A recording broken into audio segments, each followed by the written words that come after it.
Hello, hello, hello. Good morning, good evening, good afternoon. Today's December 30th for the live stream, traditional to digital live. I'm still working on getting all the resources and everything up onto my website in a course format. It's going to be cheap, cheap, cheap. So jump on it now because I can expect as this grows, the course is going to grow. Every single day I'll be adding to it, and probably the price is going to grow. So as soon as it's not up there right now, so it'll probably be up there the next couple days. Right, perfect for the new year. Starting off the new year with a lot of learning. And speaking of learning, we're going to be talking about sketching and brushes today. Brushes are all, the heart of Krita, right? The heart of any digital painting platform. And we're going to import some new brushes. I'm going to show you how to import a brush bundle from one of my favorite Krita artists. That's David Revoy. You can see his website, davidrevoy.com. He's French. He's awesome. Let me go to his homepage. And he has YouTube videos. I love all of his YouTube videos. They're fantastic. He does a comic book online and you can purchase called Pepper and Carrot, which is absolutely fantastic. So I would highly recommend that you check that out. Does a lot of work for Krita itself, just helping out the community and improving the platform as it is. So check that out when you get a chance. Also, if you're looking for some resources for Krita, go to the krita-artist.org website and sign up there. I just did that yesterday.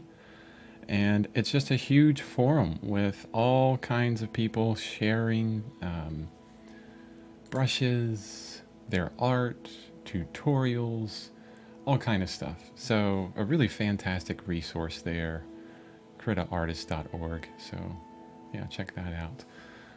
But what we're going to do, let me close these two tabs.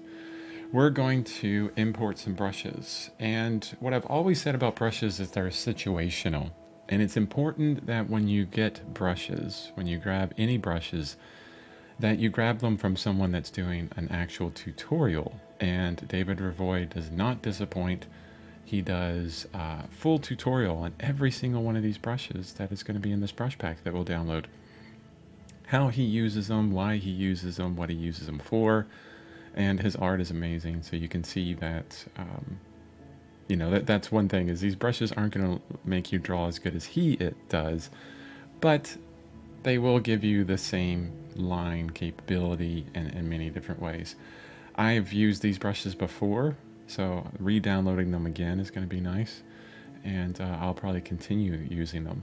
But we're not going to go through the video. I would highly recommend that you go to his website, you go to the brushes link here at the top, and it's the second one over, Krita Brushes 2021. So it's his latest brush pack. It's what I've been using before.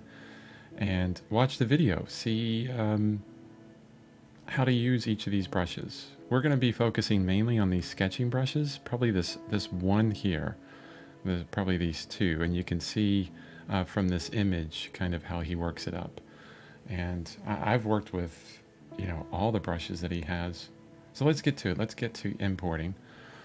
So here's what we do. It's actually pretty easy, and he even outlines it right here. We're going to download the zip first. So we're going to click on this file. It's going to download. I'm just going to throw it on my desktop. There you go. Really small. And then we're going to our desktop, and we're going to extract that file. So on my computer, like here's the file here. I use a program called 7-Zip, which I like a lot. And I'm going to extract it here to a folder with the same name. And there we go. We got our bundle. So 7-Zip is a nice program for unzipping files on Windows. If you're on Mac, you already have a file or a program that will unzip things for you.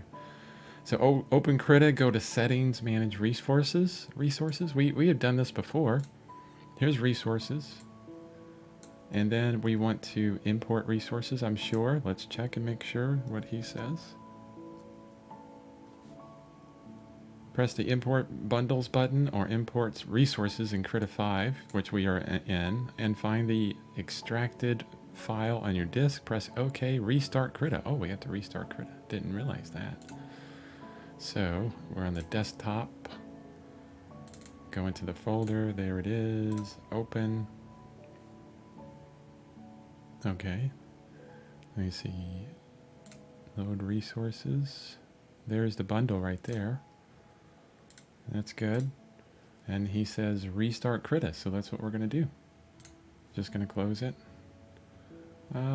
Yes, we'll save this document. And then I can close these windows because we're done with those as well, and then we'll start Krita right back up. Good morning, Thinker. Today we are looking at some awesome sketching brushes by David Revoy. I just went to his website, davidrevoy.com, and imported some brushes. And how are we going to use these brushes? Well, yesterday we worked on getting some compositions going.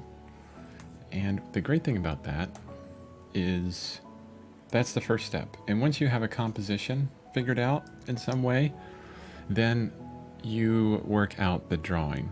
So the composition is kind of, the overall thing.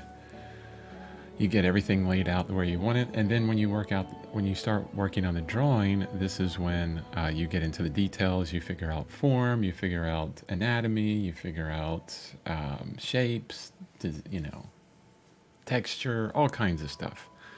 And this is a painting that I was working on for a while, and I just kind of stopped on because I got onto other things. But I'll show you how far I've worked it. So let me close these two, and I'll show you the reference I started with. And I can take all this out. We'll take it back to the basic beginning. So this is a painting by Philip Ulrich from ArtStation. And I really liked it a lot, so I wanted to kind of pull this main mountain shape and clouds from it. I really liked that a lot.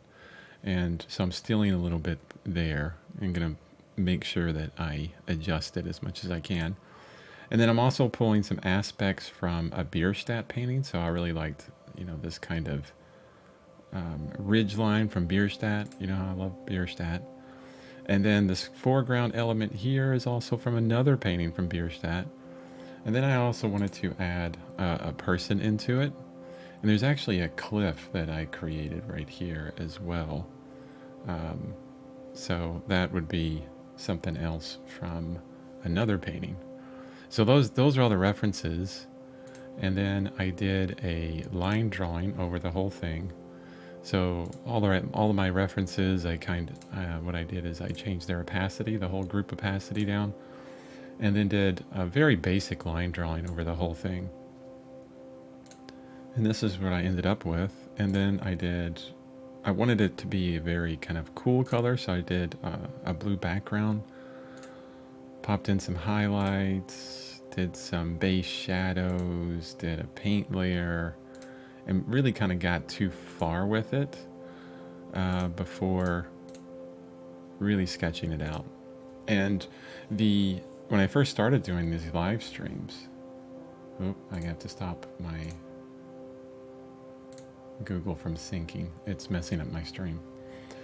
When I first started these live streams, I was working on a big landscape painting, and within that I realized, oh wow, I haven't worked up all the drawing as well as I should on this.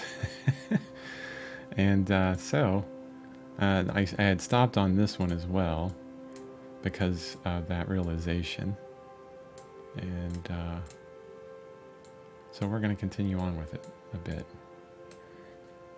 And I'm actually going to kind of start the line drawing over as well, but keep some of my reference that's there, some of the lines that are there, and I'll probably turn on and off things. But before I get all into that stuff, let's check out these brushes because that's what we want to look at. So I imported the brushes. They are in managing resources under settings. And if I look under brush local resources, I'll see the DVOD 2021 bundle right here.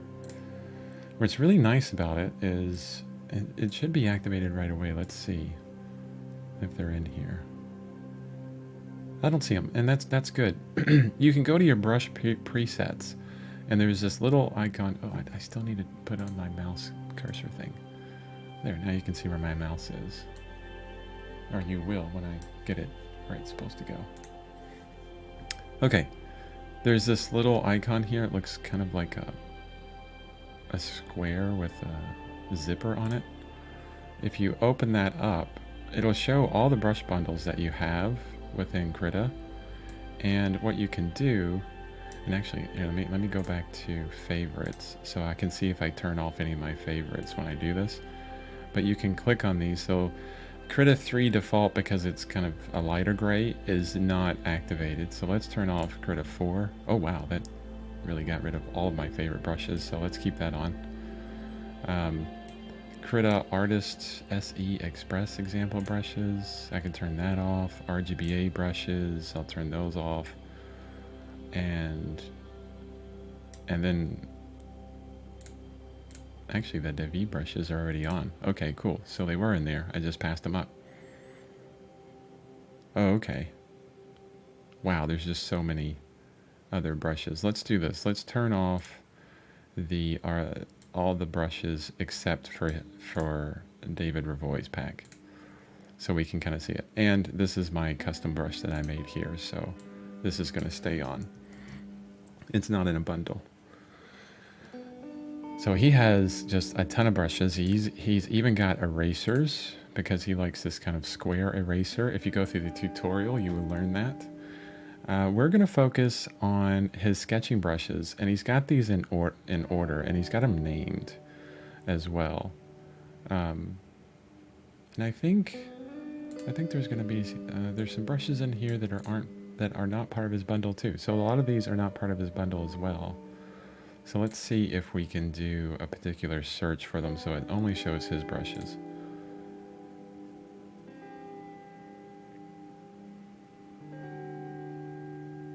Okay, the tag is Dryad, D-R-Y-A-D, so we can make this a lot easier. Let's just go to the Dryad tag, and these are all the brushes. Actually, that's not a lot of them. I thought he had more than that. No, they're all Dryad. Awesome. Really easy. So I could have kept all of those on. Let's turn them back on.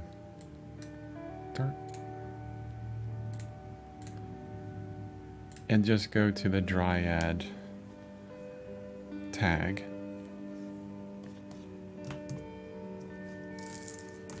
Okay, and then we can look at his brushes. So he's got this square eraser, which is cool. He's got a kind of like a fine liner. So you press really softly or hard, and it's like a basic brush that can get really fine. There's that one. We'll be focusing on this one. It's called the Sketcher. So that's a basic 5 size plus, but we'll focus on the Sketcher here, which is a sketching pencil. So you press really lightly or hard. Oh no, I'm on the wrong brush. I was going to say that's not working like I thought. Oh, there you go. So you press really light and you get this super light line, but then you can press harder and get, there we go, 100% is going to be helpful. This is the kind of brush you would want to maybe keep at this size in a lot of ways. And then these next few brushes I like a lot.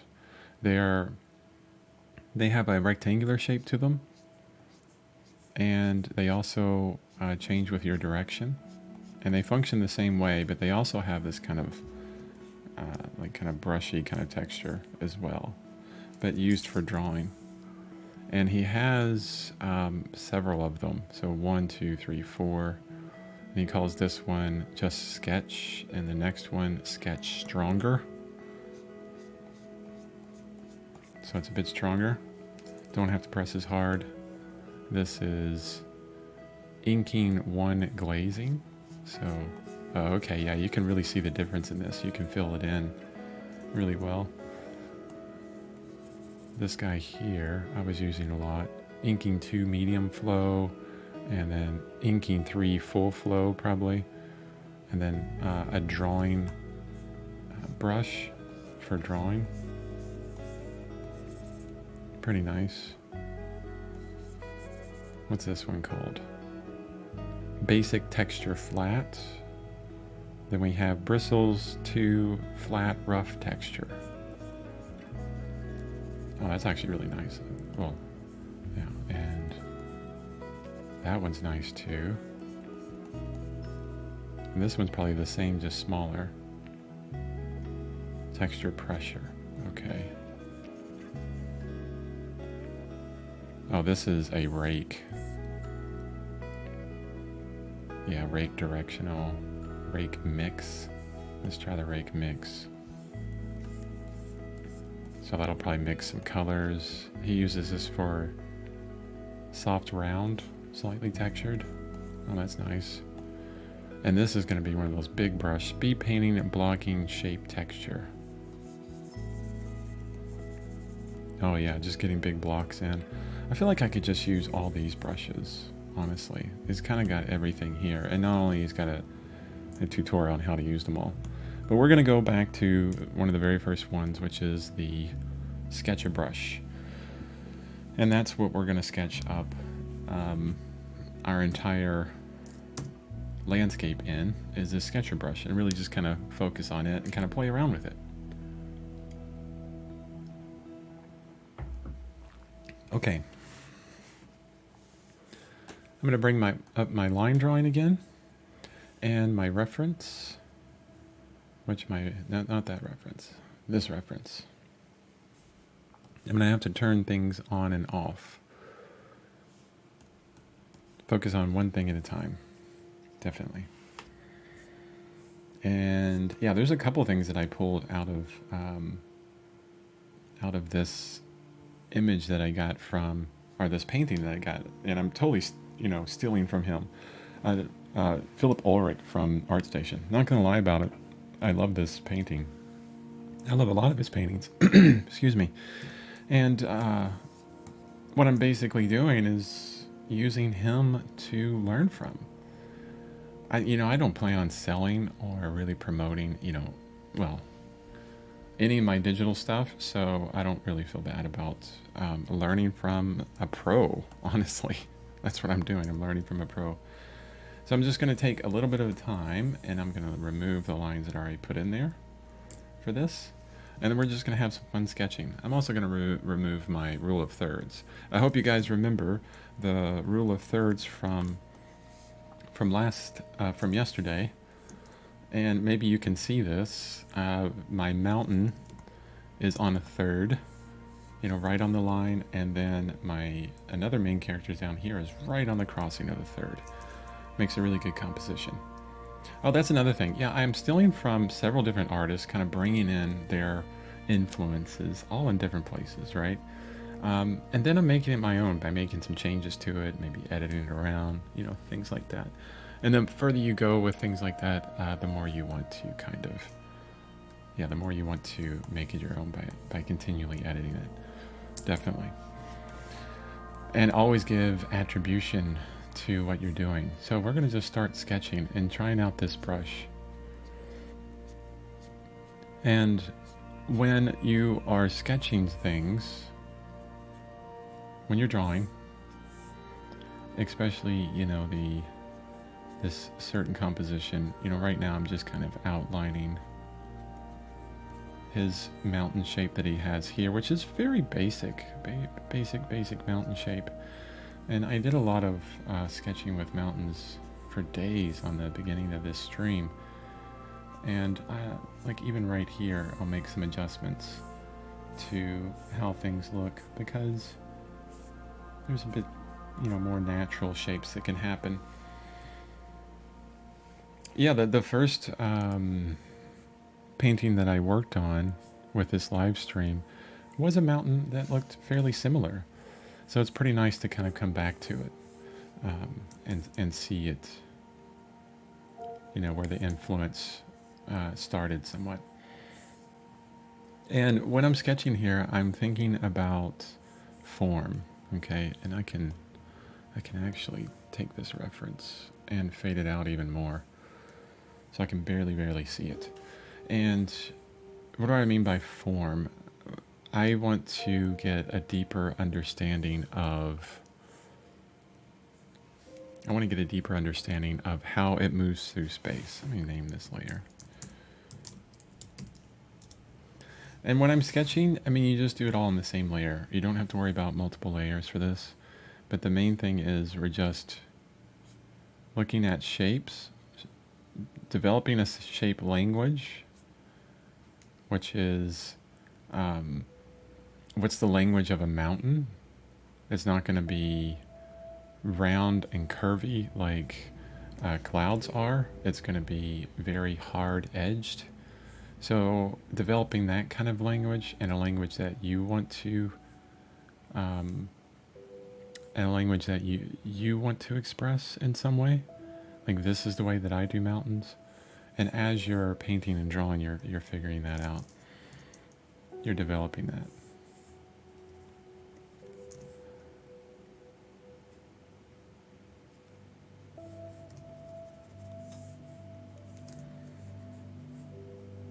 So thinking about form, I feel that this mountain, it definitely flows down this way and down this way. It's kind of like, a very hard edge cone, okay? It has two sides that we can see. It's pretty simple.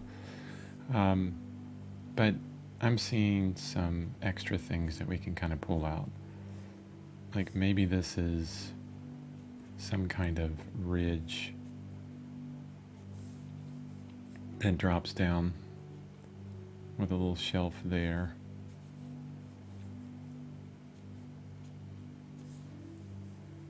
Some of it hits light, some of it doesn't.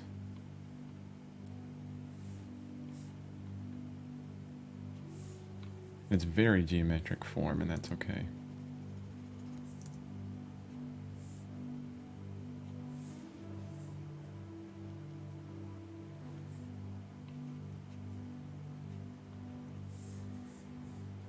I think this is either going to be a lump or a dip in the mountain. I'm not sure. I see a dip a bit better.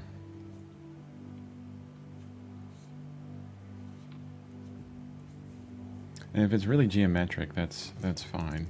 Don't like those lines. What we want to capture is this kind of essence of what's happening. And the one thing I've learned before on this is, as I'm sketching, I always want to define the light and shadow area, because once you get really detailed on your sketch, kind of defining these locations of where light and shadow is just going to help you in the future when you start painting. So most of this stream is just going to be me sketching. I hope that's okay. This is going to happen with a lot of this stream. And probably what I'll talk about also is, how this brush is functioning for me. And, do I like it? One of the things, because I had watched that David Revoy video a while ago on these brushes, but I still remember a lot of the things he was talking about because it made a lot of sense. As you work with your stylus, the spring in it for the tip will get a bit loose, so it doesn't take as much pressure in some instances to, you don't have to press down as hard to get, the full pressure through your pen display. And every stylus, is at a different state on that. So you might want to go into the brush settings if you remember this. Hopefully you do. It's been a couple days. No, yeah, it's been a day or so. and look at opacity and see where that's at the pressure, the flow as well. And if if you're pressing just really lightly and you're not getting much, let's play with those two things and see. And that's what's happening with me. I'm like pressing so light that nothing's happening.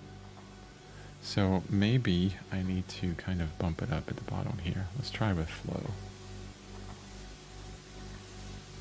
Still pressing the same, but now I'm getting more right away. Yeah, that feels closer to an actual pencil. Again, understanding how to customize a brush is going to help you become, just better with what you're doing.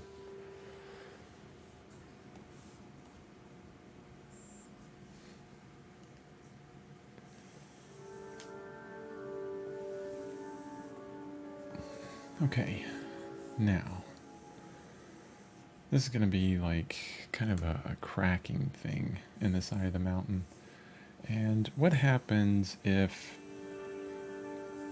let's see, let's bring some interest into this side first.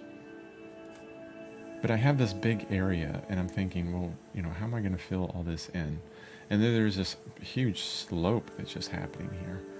And, that happens with a lot of mountains that I've realized recently. But what we can do is create something a little bit more interesting with it. Very geometric here, and that's okay, yeah. Yeah, if you have to keep things really geometric just, to understand the form, I think that's fine, really. No, I don't like that. I have a tendency to not want to rotate my canvas, and as a traditional artist, this is weird, okay? So I want to make some lines that are like this, and it's so much easier when I rotate, what I'm working on, but it's weird to get used to that. I see other digital artists doing it all the time like it's nothing, but for me, I'm kind of like, wow, that's outside the comfort zone there. Not so easy. See, again, I want to make some lines that go this way. Okay, I can do that. Like the way my arm is positioned, those lines can function well. Okay. All right, so I have this whole dark area. I can go through here and I can, do some cross contours over the whole thing. But would that be helpful? I mean, am I just being lazy?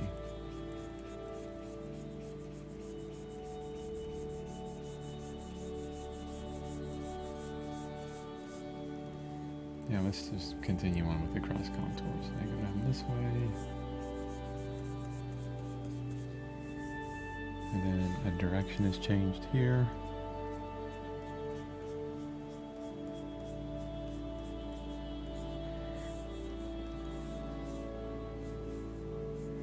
Again, if you're working on a form, like a figure, definitely, and you're trying to understand, the form of an arm or a torso or a leg or whatever, get it into this kind of very mechanical way of doing things, very geometric. If you know about Proco.com, he has just wonderful tutorials, or they do. It's a huge company now, but I loved going through the figure drawing course that they have, and they have a thing called mannequinization, where you take, someone's arm, right? So you have an arm here into the wrist or something like that, and then to a hand, right? And then you're looking at the reference and there's all these curves and everything, and then you mannequinize it. So you look at the deltoid muscle and you say, okay, that's going to be this kind of mechanical shape, and maybe make the arm into this very straight 2x4, especially the wrist always works with that. And then, yeah, I don't know. It's actually fantastic for really getting an understanding of form. And I do that with a lot of things to just get an understanding of forms. So we can zoom out on here. Always you want to use your zoom in and zoom out to kind of get an understanding. I have a tendency to actually walk back, because as a traditional artist, mainly it's like, well, that's what's natural for me, just to walk back away from what I'm looking at. We're just going to bring this straight down. And all those lines are really confusing. So what I'm going to do is use my S key to get a selection, and then just erase them all. And let's do that better. Describe all that form back there. I'll probably be removing a lot of those lines because we have these awesome clouds that kind of come in and obscure a lot of things. Oh, clouds. Man, the bane of my existence, clouds. Oh, I just reset my brush, so this is going to be a little... I hit W for some reason. So I'll have to get used to... And actually, what I'm going to do, I'm going to bring the opacity of this reference up. So I have to get used to, as I reset my brush, I have to get used to those pressures again. That's okay, I'll just press a little bit harder if I need to. Oh, wrong thing.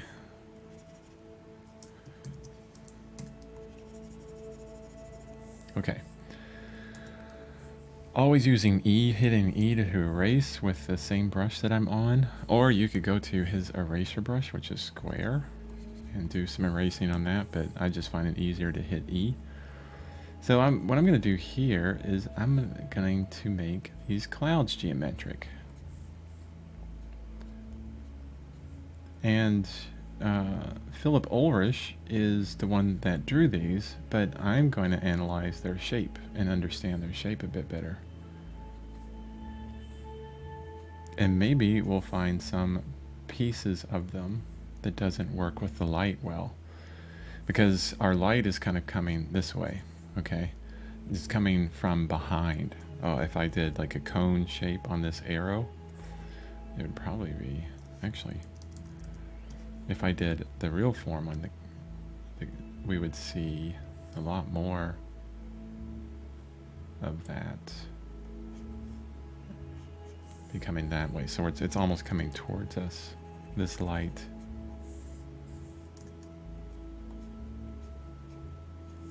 Yeah, like that.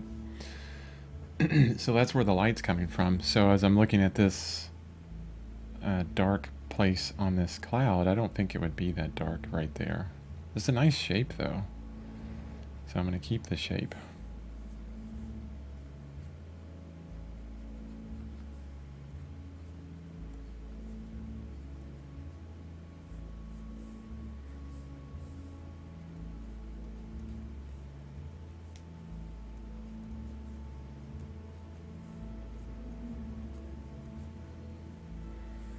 And with anything, you can work with the contours first.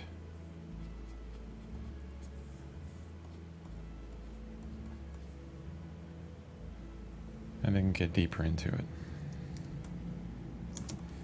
All right, I tell you what, let's do this. Let's turn off the reference completely and my original lines and see what this brush is like. Go back to 100%. Yeah, this is pretty nice. I like this. I like this brush. So this is the sketching brush. As I was doing that cloud, you know what? I realized I don't really want to do this. I don't want to do this entire huge landscape for these brushes. It's not teaching you a lot. It's not giving you enough information. So let's focus on something a little bit easier. Well, maybe not easier, maybe harder, but smaller in some way, okay? Here's what we're gonna do. I'm going to open up a new document. So Control N for new. And we're going to make a square. So 2000 by 2000 at 150 dpi. At 100%, it looks like this. Okay. And I think my background is way too dark. So let's sample that color where it's at and then make it lighter.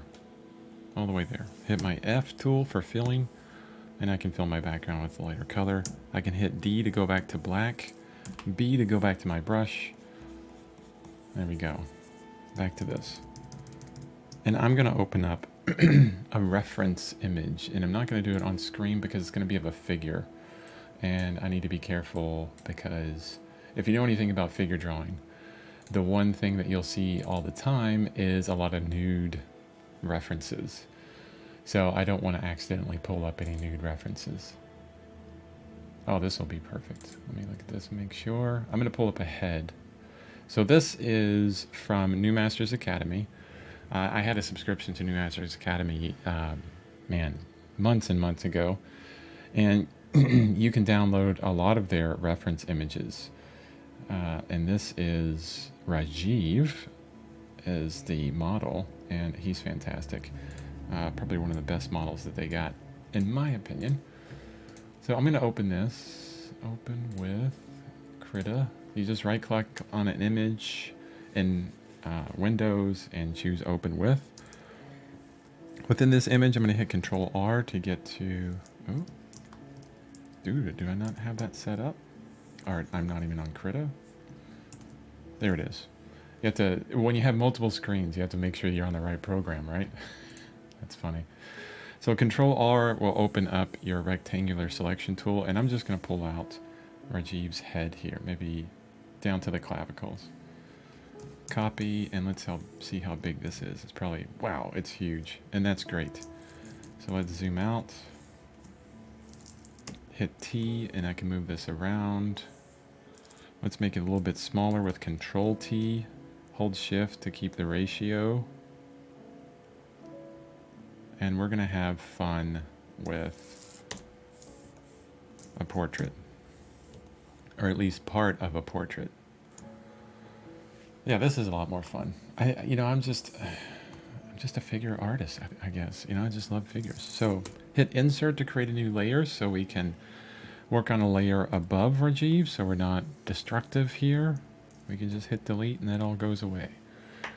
It's always important to check what layers you're working on, because a lot of times you'll be on the wrong layer and then have to redo things. I've done that so many times. Okay. We're going to test out this drawing brush, the sketching brush from David Revoy, on a head drawing. Not going to be the entire head. I'm going to start here with the brow. He's got this wonderful, just thick brow that even, on the edge just comes straight in. And look, there's this kind of lump here, and it goes way up. So this is his brow. I'm doing, the profile. That goes down. Yeah, I'm enjoying the sketching brush already. Here's the crease in the nose, and then the bridge of the nose. Let me get that angle in. Let me see, it's not the right angle.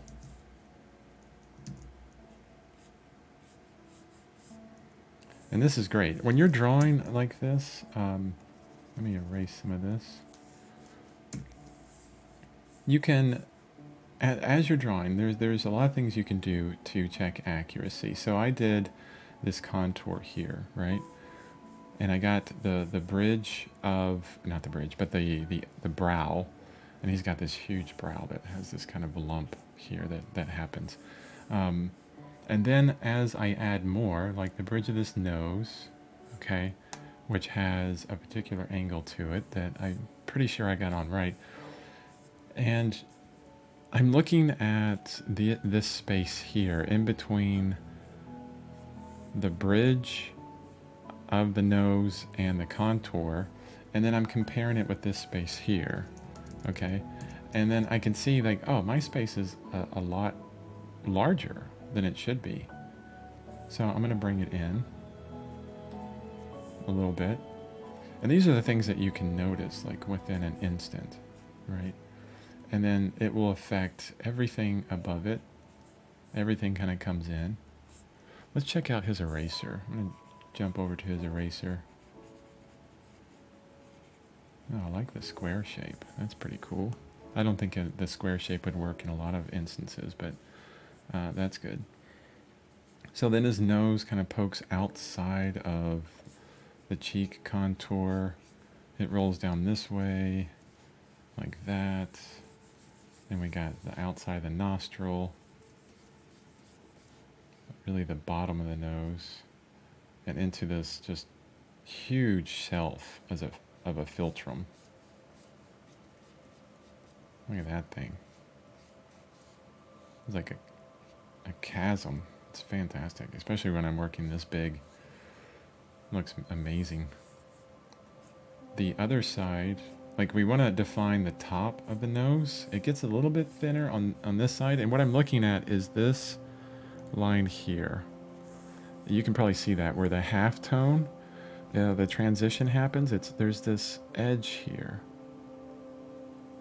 that happens. And the more you paint, the more you'll notice those really subtle differences in value, and they just speak to the form. They're whispering to you and saying, hey, this is what the form does. And I can see that at the end here, it kind of turns down that way. And if you don't know on a figure, which, in a lot of places, it's, maybe the lighting's not good. And that's another thing, getting, reference with good lighting helps out a lot. If you don't understand, you can come in here and you can pick out just a red or something that you can really see easily. Start with the contour, the nose. Okay.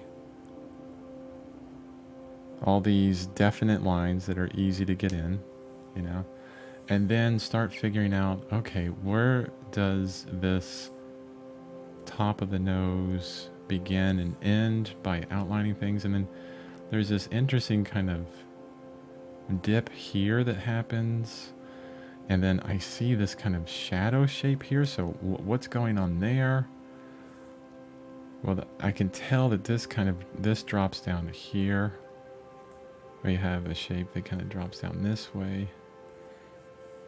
And then, this is a definite shadow that you can see that's happening. So that's going down this way. And we're doing cross contours on this nose to really figure out all of the form on it. Understanding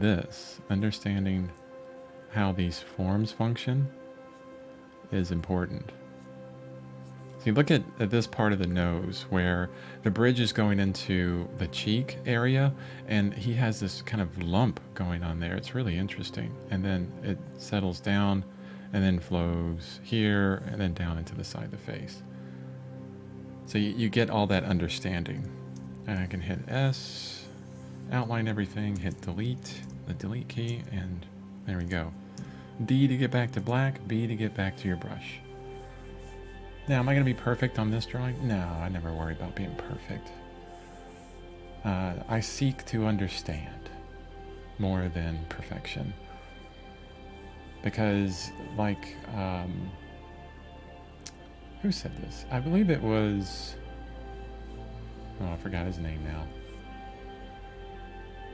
Big motivational speaker.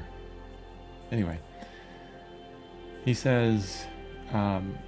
never shoot for perfection, because it's the lowest bar that you can go for, because perfection is impossible. No one can achieve perfection, so you're just basically setting yourself up for failure. We're not going for perfection here. We're going for understanding.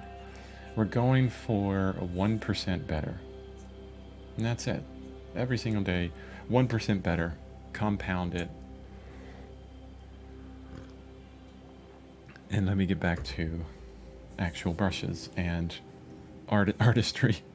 I get onto this, I've read so many different personal development books that have changed my life, so I tend to wax poetically about those kind of things. because I want to help others out in some way. Okay, so this brush is doing really well. Let me outline this eye here. I like this brush a lot. I love the curve of that eye, the top of the eyelid. And you can actually see, here, let me zoom in on this. This is really cool. So I'm deep into this, like looking at this eye, right? Look how big my brush is. It's so huge at this, like, at this maximum zoom level. And this is really cool. You can see how the edge of this eyelid wraps around the eyeball. And this is what we see on the eyeball here. And the bottom, like, thickness of the eyelid is there. Isn't that cool? And then the eyelashes actually come out from underneath and on the edge. And here's, this is interesting. Let me look at the other eye. So if I'm reading this right, this here is the shelf of the bottom eyelid. What do I mean by that? That's the, so there's this little shelf that happens. So here's an eyelid, okay? And there's a thick shelf. You have to notice this, the thick shelf of the thickness of the eyelid. And Rajiv here, he has a huge thickness. That's really interesting. All right, let's go back to 100%. And let me erase my redness there. Go back to black. And I'm going to hit W, which we set up that shortcut to clean my brush, basically. I had it zoomed in way too far. So now that I've done that, I can see that this last line that I made for the eyelid is totally off. So, oops. Gotta go back to black, hit D. Reminds me of a AC/DC song. Back in black. Get that curve, that wonderful curve. And then the eyeball itself coming down here. That really cool thickness of the bottom eyelid.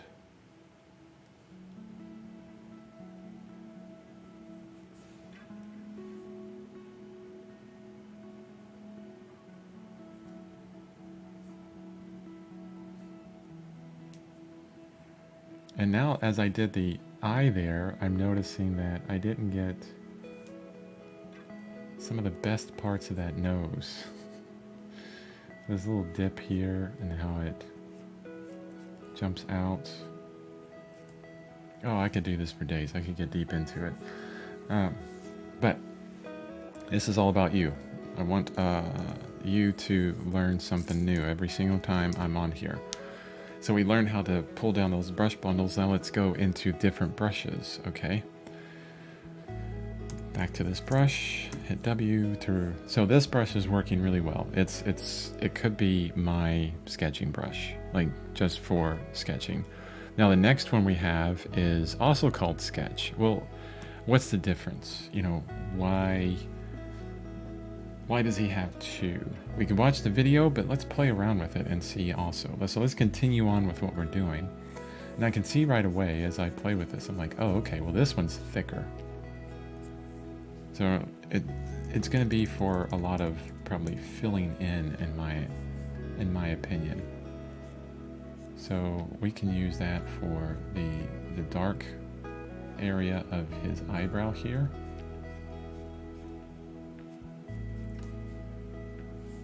Definitely. Pupil of the eye, actually entirety of the eye. And I'm trying to press really light.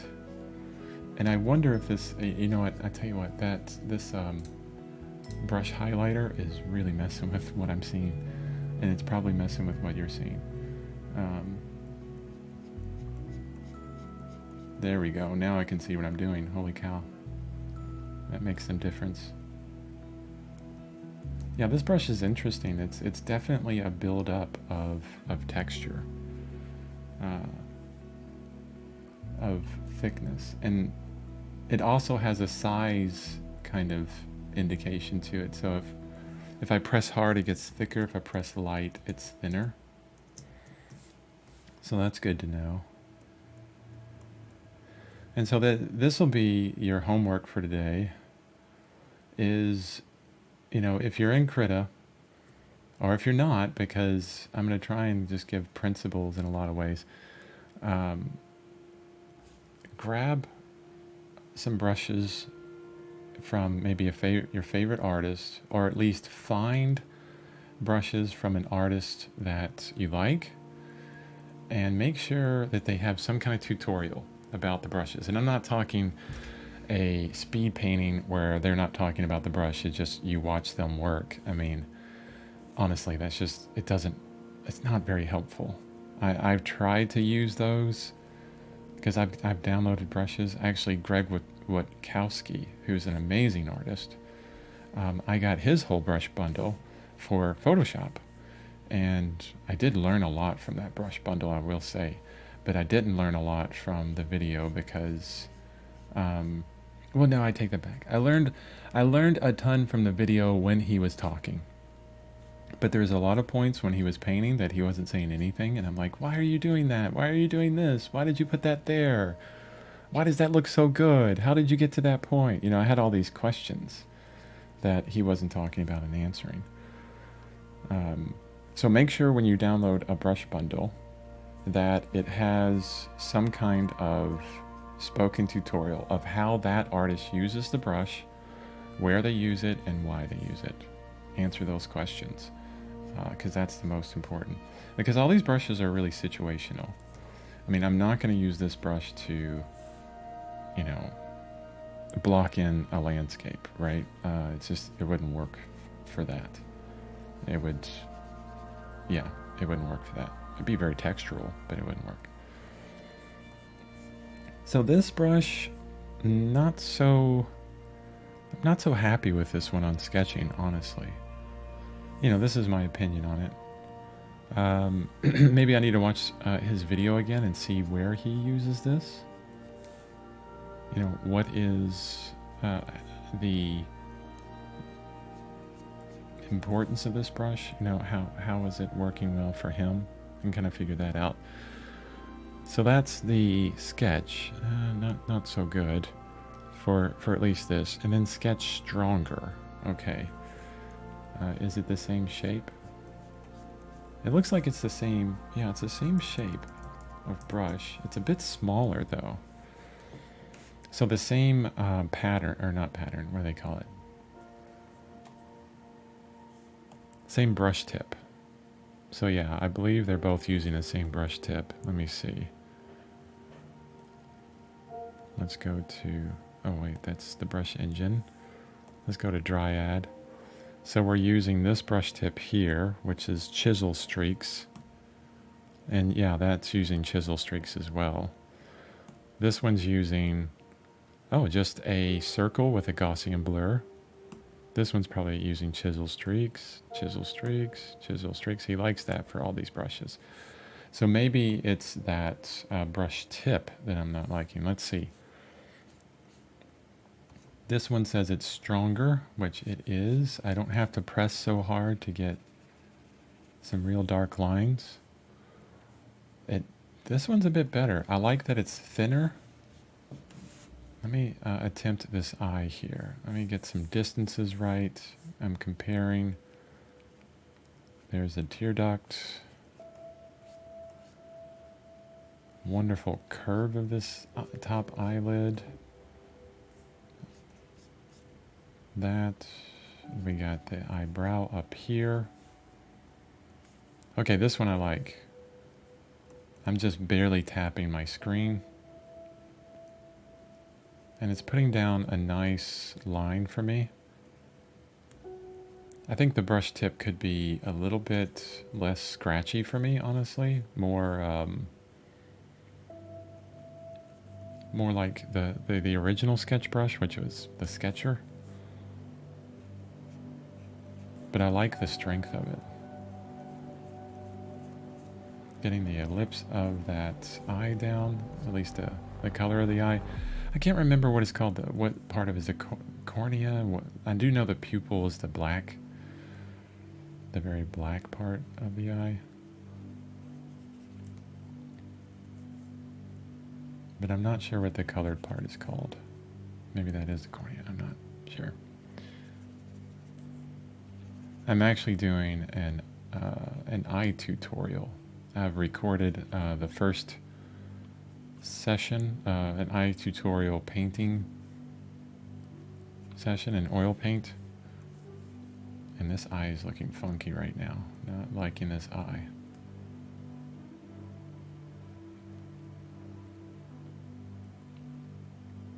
Of course, I worked, with an oil paint. My whole process is a lot different. I would get a lot more exact with this drawing first before I even started painting. So I'll let you know when that's out as well. It's going to be out in January, pretty soon. I'm also working on a big figure painting tutorial. I've recorded multiple hours of video on that. And it's drying after the first stage right now, and I can't wait to get back to it. Okay, so that brush is pretty nice. I do think that it's a bit too scratchy, the brush tip is. So I'm going to take a drink real quick, and then I'm going to do some testing on it.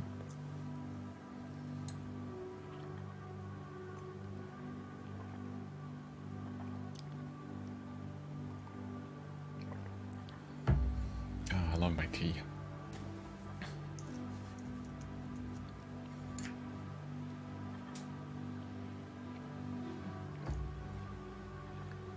Okay, so I'm going to go back to the brush editor, and what I want to see is, okay, so this brush that I like the brush tip on, the Sketcher, is using the circle tip with a Gaussian blur, 10, 1, 50, 50, 2 spikes, and let's see, let's go to this brush tip. I'm going to go to Auto, go to Gaussian, take this up to, not 90.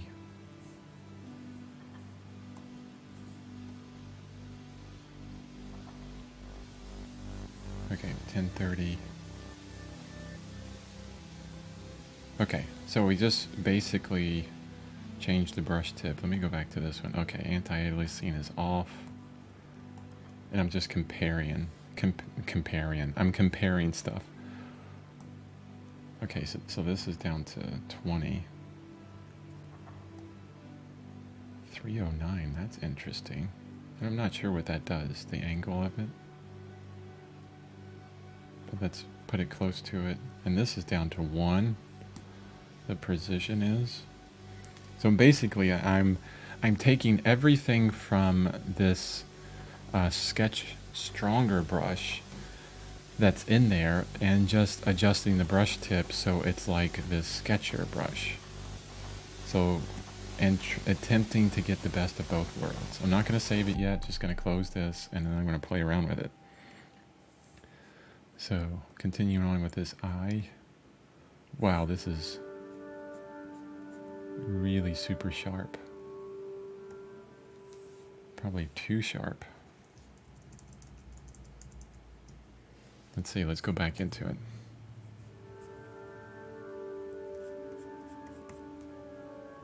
How to make it not as sharp. Let's jump it up to 20 pixels. Yeah, so they would just be the size in that instance. So the default size, like at 15. Let's see where we're at there.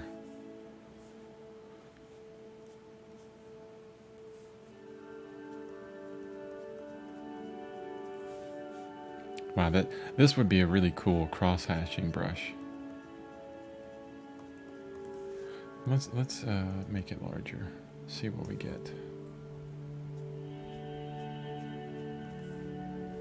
Oh, I see. Like, even though I've made the tip larger, the brush itself larger, um, it has shape dynamics to it, basically, pressure dynamics. So it changes, it stays really small until you press harder.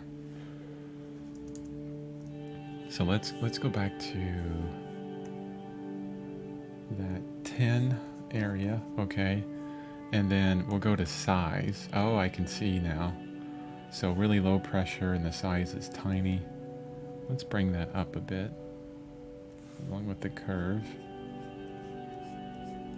Now it doesn't have a tremendous size change. I would like for it to get a bit larger, but it starts out closer to that 10 pixels. Let's see now.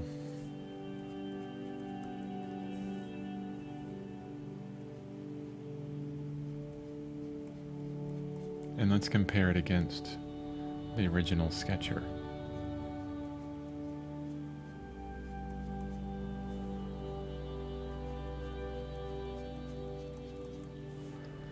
Yeah, you know what's interesting is I could probably do this better, or create a better brush for me, if I started with the sketcher and I adjusted it so that the opacity and the flow started out heavier. Let's see.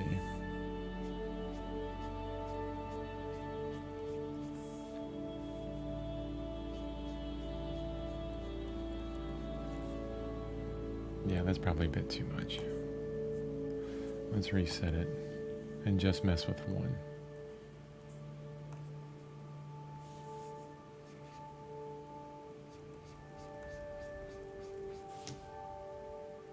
Okay. And then back to this brush to see. Okay, I'm going to reset this brush. W for reset.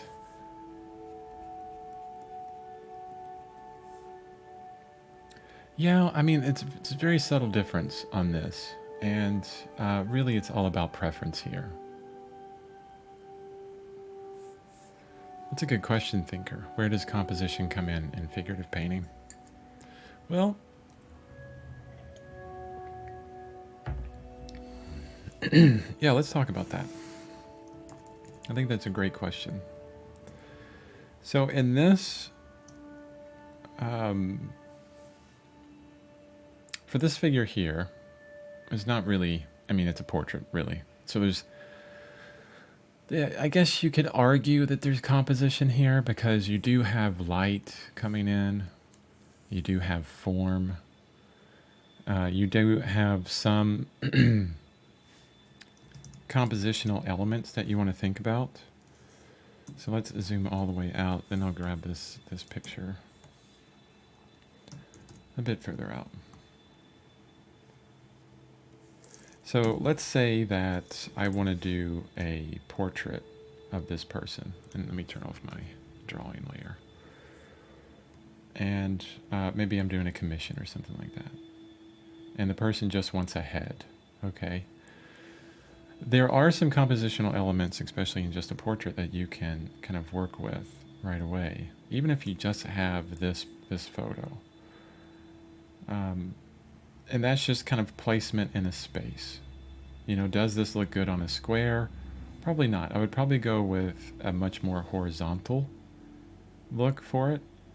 So kind of cut off the canvas on the right-hand side a little bit, and place the person within there. Because what you wouldn't do, well, I mean, you could, is you wouldn't put the top of the head right to the edge of the canvas and the left of the head right to the left of the canvas. And you wouldn't center them perfectly in the center. I mean, this doesn't have any composition to it. It's just a big circle in the center of a square, which, yes, you can argue that that is composition, but is it pleasing? No. And that's what we're looking for. Is it pleasing that the head is right up against the top of the canvas or the top of the edge of the canvas? No, that's not very pleasing. We always want to have some kind of space at the top of the head. in some way. But this is really kind of one of those things you don't worry about as far as portrait painting and all that. You get these basic things like where's it going to go and where the light is coming from, and then you're done. But composition with figures interacting, so it'd be multiple figures, 1, 2, 3, 4, or no, 2, 3, 4, 5 figures. Then you get into some really interesting compositions. Let's bring up Frank Brangwyn. I'm going to go to, and I've talked about this before, if you're not collecting artists, start collecting now. Everything that you see, if you're like, wow, who is this? Let me get more art on them.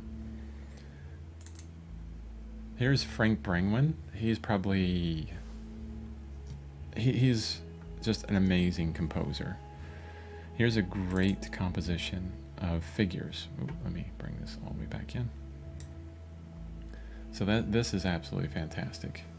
Now, where does composition come within here? Let's open it up in Krita. So I'll right click on this, open with Krita.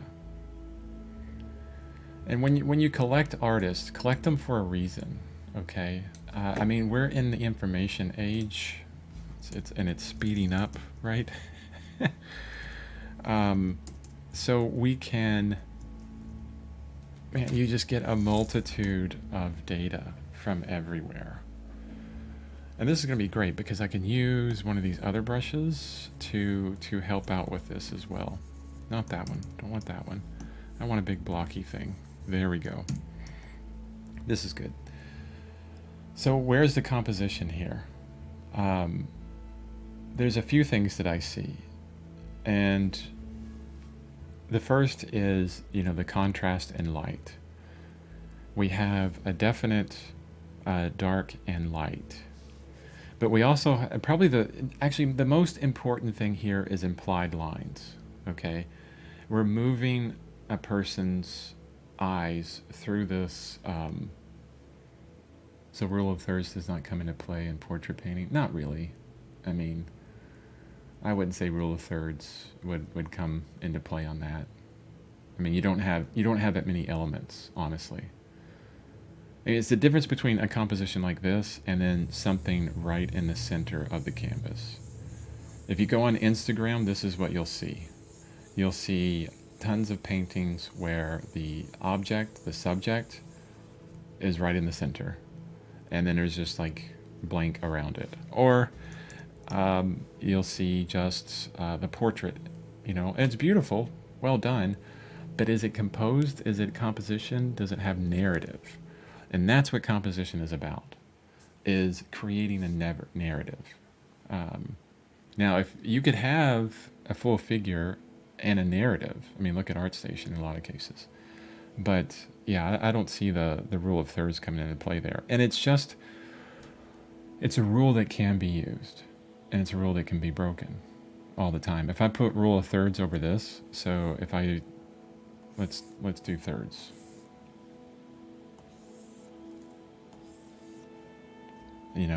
Right away, I don't really see much falling on, the corners or even on the lines. It's a rule that can be broken. It's not really a rule. It's just an idea that you can use to help you out with composition, really. But here's where we have a composition. We have this implied line right there, and it goes through the entire canvas or the entire photo. So we got these lines coming in this way and these implied lines up here. And then that's further, I mean, it's all about movement and flow from right to left. We got another flow here. We got more flow this way. And this is where the composition is happening.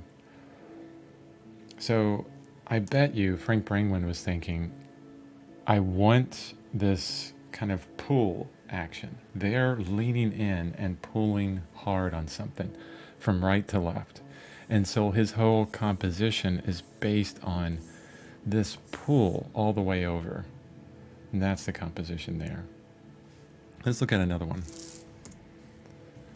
And you know, these compositions are based in, you know, what is the narrative first? What do I want to say first? And I think that's what's most important. You start with a story.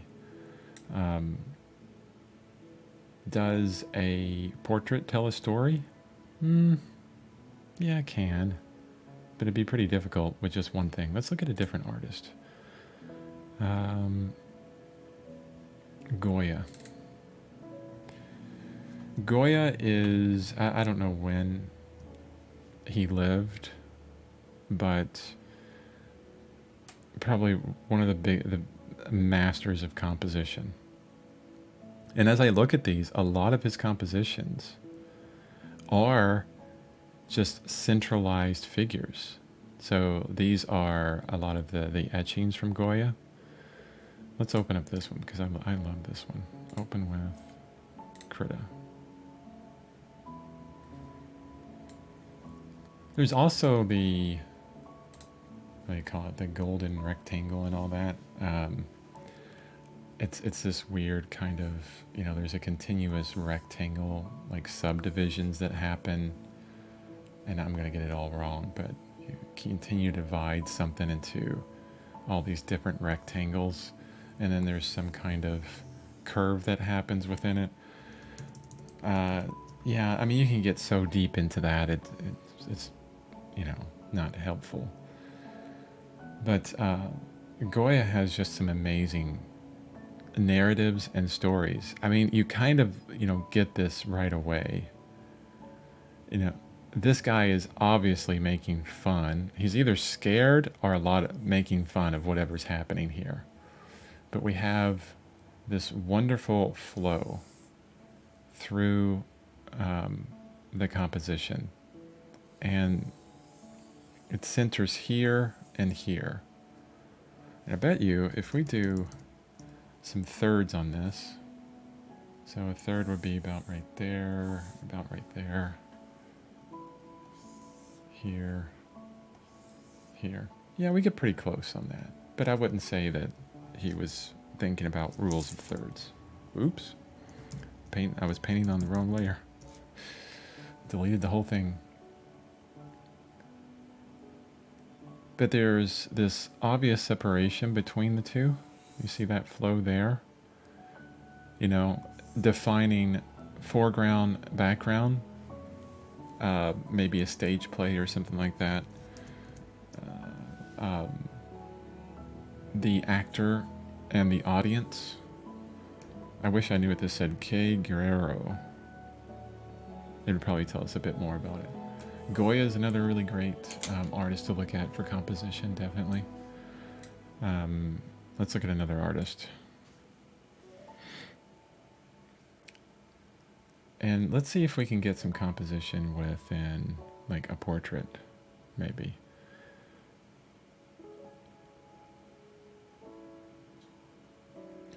John Singer Sargent or Anders Zorn? Anders Zorn is fantastic. Here you go. Let's look at this one.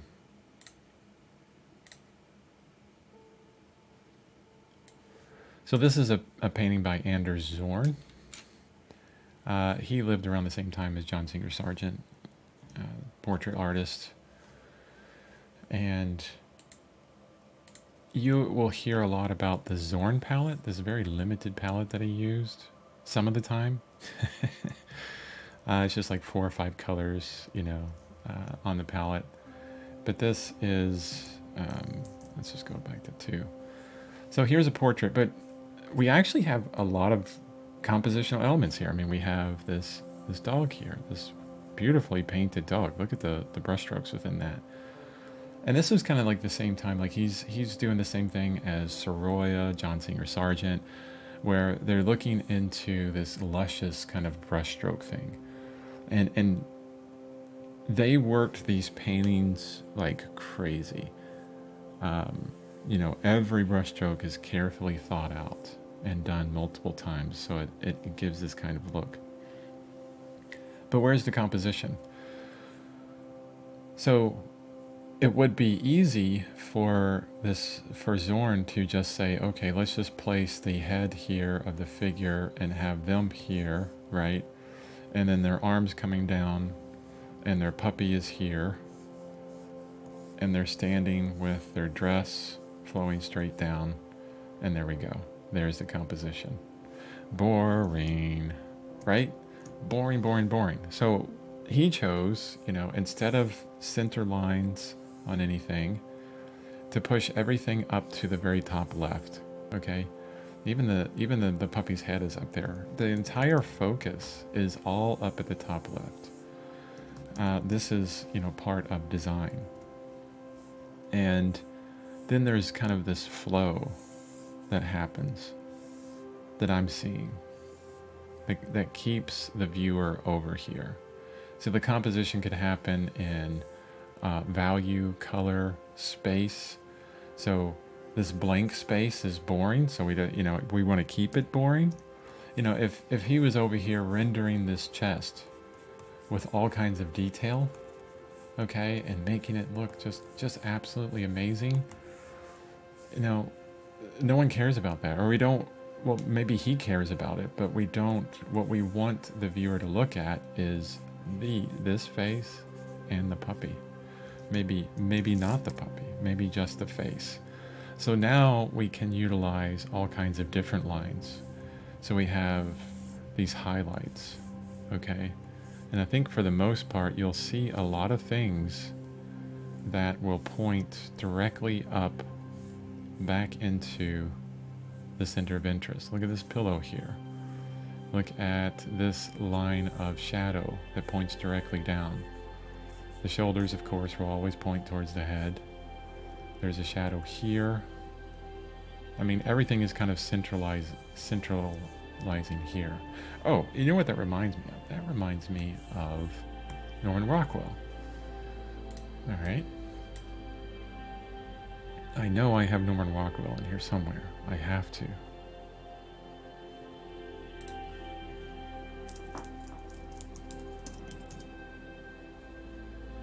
Oh, I only have one Norman Rockwell painting? Oh my goodness.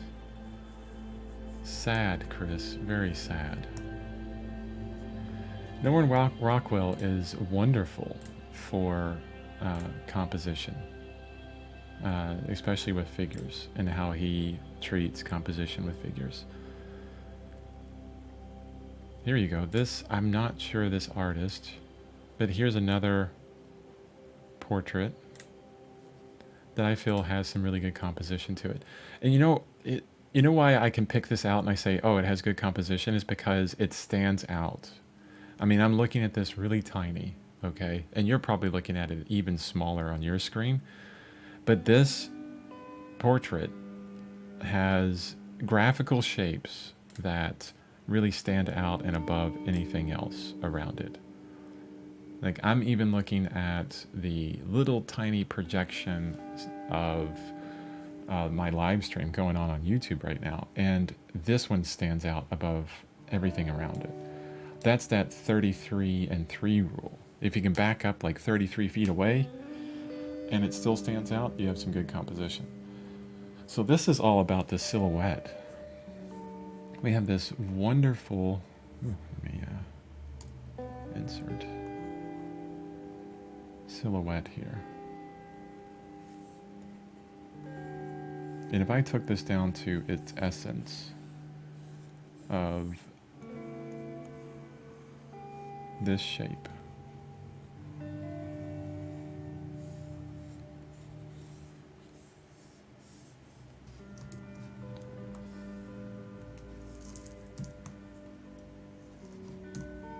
it still resides as a great composition.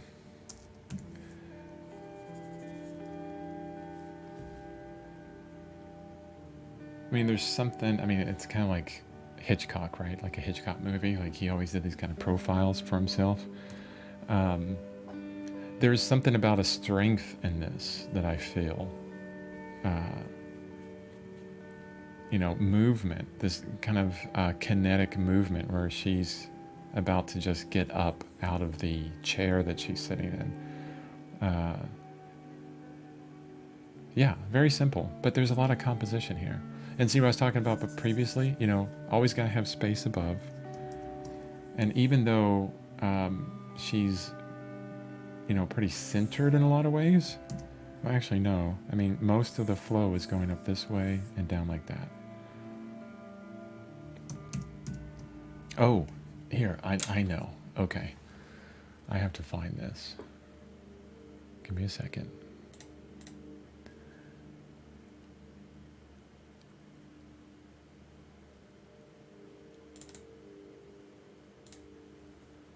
I don't think I have it. I'm going to look it up real quick. There's a book by Marco Mateus Mestri, I think, called Framed Ink. I'm going to bring it up. Now, this is a fantastic book. Let me look at some images here. So they have Framed Ink and Framed Ink 2, or he does. Marco Mateus Mestri, I believe is his name. I have the digital version of this. Oh, and this is fantastic. If I can I get a bigger image of that? No, I can't.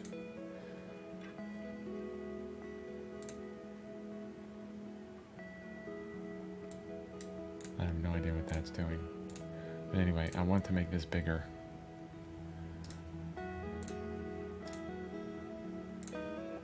I'm going to jump into some code here real quick, see if I can get this bigger. No, I think it's 800 by...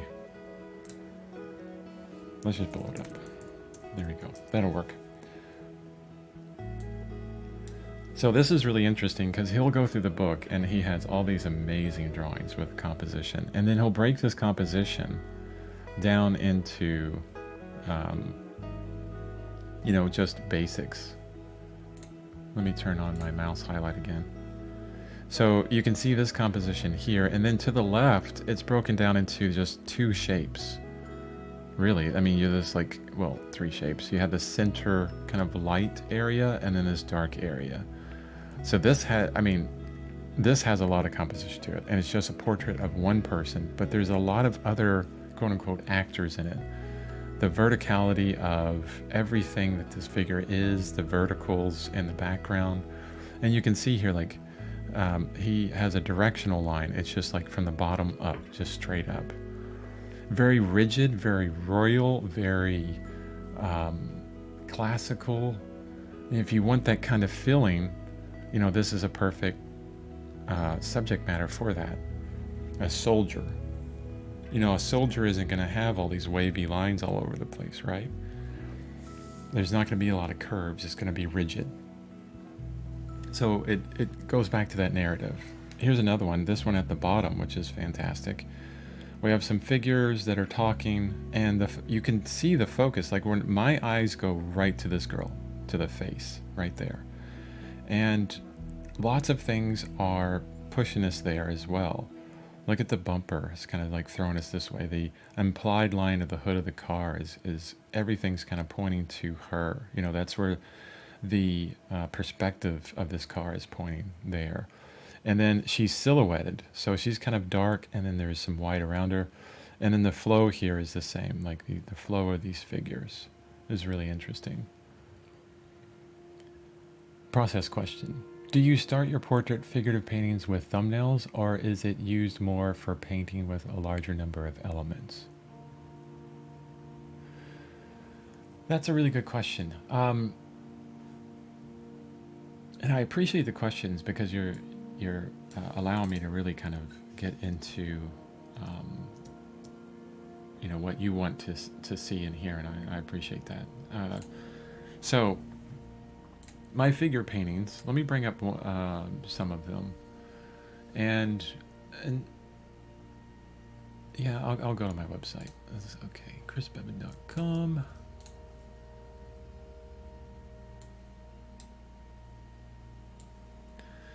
So a lot of my paintings, a lot of my figurative paintings, and I also have to be careful here because I do have some nudes. So I'll try and get to the ones that aren't. Oops, can't get to that one. Okay, so one of my latest ones, this is self-portrait. And Honestly, this is, an idea that I had in my head. We had this tree in our backyard, the place we lived before, and I wanted to just do another self portrait. And so I set up the camera, um, and I just started taking some photos. And what came out of that, I picked one photo, made some adjustments to the tree and to the placement there, but I didn't start with a thumbnail at all. Let me go to a different one. I'm going to pass up some nudes. Okay. So these, and a lot of my figures that you'll see on my website, they're directly from photos. And so there's not a lot of planning. It's, I really enjoy this figure, and then I compose it within a space. So I think the original of this figure here, you could see all the way to her feet and everything that was all the way out. And I didn't want that. I just wanted to focus on the back. So I just really moved this figure over. Same here. I cut out a lot of that photo and just focused on it there. But anything down from that is all the same. It's like a lot of working from photo. And then, oh, here you go. Here's one that has a definite. So this is another figure that's like a photo from New Masters Academy. And she was in a completely different position. And I flipped this vertical and horizontal. And I had this really tall painting. And I wanted this kind of vertical space. So either falling or flying. That was the narrative that I wanted there. And so that's how I composed that one. But no thumbnails on any of these. The place where thumbnails happen is if you have an idea, such as these landscape paintings, these epic journey landscape paintings that I'm kind of trying to work towards. If it's coming out of your head, thumbnailing is essential, honestly. And a lot of digital artists, they work in environmental design, concept design, and so they're bringing concepts out of their head, and that thumbnailing process is really important. The more complex I get with the design, the more figures, yeah, thumbnailing will come in with that, definitely. I haven't got to that yet. A lot of my figures, I'm really kind of just using these awesome references that you can get online. Okay, so that's an hour and a half on this stream. Well, hour and 28 minutes. So just about there. And yeah, I'm gonna save this. Save as.